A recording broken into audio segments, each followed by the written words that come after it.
a Philippine. This incident happened to me a while ago, but it reminded me forever and ever. That day, I was staying outside for some schedule, and it was kind of late, so I thought that I had no choice but to take a jeepney, which is a public vehicle in the Philippines, to ride back home. The street was pretty quiet, as I saw one jeepney was going to pass through, so I waved my hand. And when I just entered a jeepney, my eye directly reached a woman Ooh la la. beside the driver's seat. The woman looked asleep beside the driver, and for her head is resting at his shoulders, so I thought that woman was a girlfriend of the driver. I sat to behind side, and in my front view of my seat, there was an old man, so there were only 4 passengers during that time.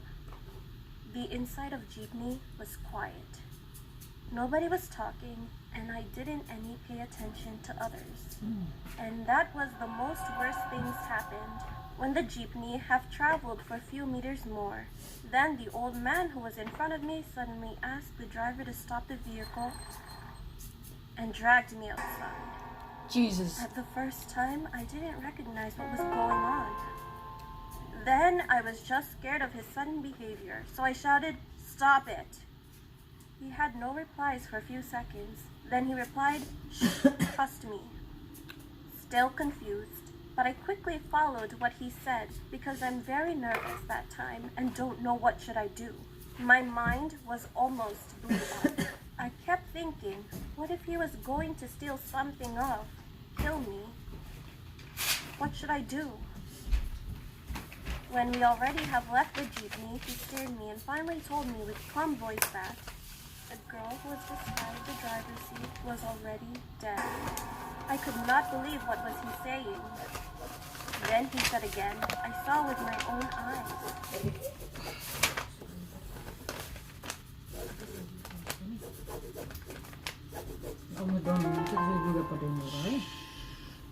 Her lips and nails were already black, and her waist had an ice pick stabbed on it and full of blood. I was shocked. If I didn't follow that old man so I didn't get off, what would be the next?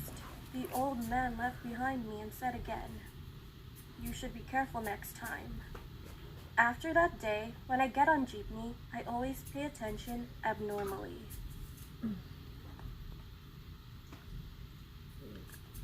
Somebody unexpected followed me into the woods. 2 weeks ago, I woke up in the morning to get ready for school, as usual. Because I live in a small village, there's no bus that drives to my school. So I always have to drive with my bike about 4 miles. As I didn't want to drive alone, a friend of mine would drive with me to school every day. One morning, me and my friend would meet up at our place. Driving to the place, I wasn't feeling well, and my friend was waiting when I got to the place. We drove along through the woods and made some jokes about what was going to happen at school today.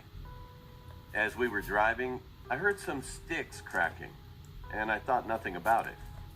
Seconds later, I heard it again, and again, and again, and again. I asked my friend if he heard that too. He said, "No, why?" 1 minute later, I heard it again, but louder. I asked my friend, "Did you hear that?" But he said no. And the second after that, I saw a tall-like figure running just on the right of me. My heart got frozen. I screamed in my head as I saw that face. Everything was in the wrong place. The nose was above the eyes. The mouth was wide open, and the eye sockets were empty. I instantly passed out. 1 hour later, I woke up in a hospital with my friend sitting to the right of me and my mom to the left. My friend said that I fainted and fell to the ground and I had broken my left leg. The day after that, I laid in my bed with pain because of the broken leg. I had to take strong painkillers. Later that day, I laid in my bed and tried to sleep. As I was slowly passing out, I heard scratching on my window. I looked, and then I saw the face of the figure. I froze instantly.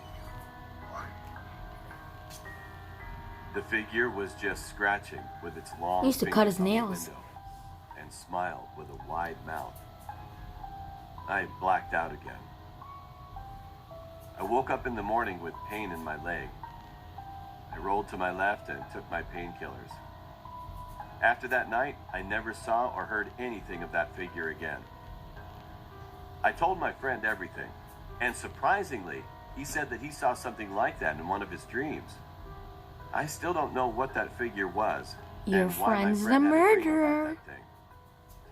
I put down my blinds and shut my window at night. Always. Now we have a bus that brings us to school. I didn't tell my mom about this. And never will. Jesus Christ. Boy, what is that?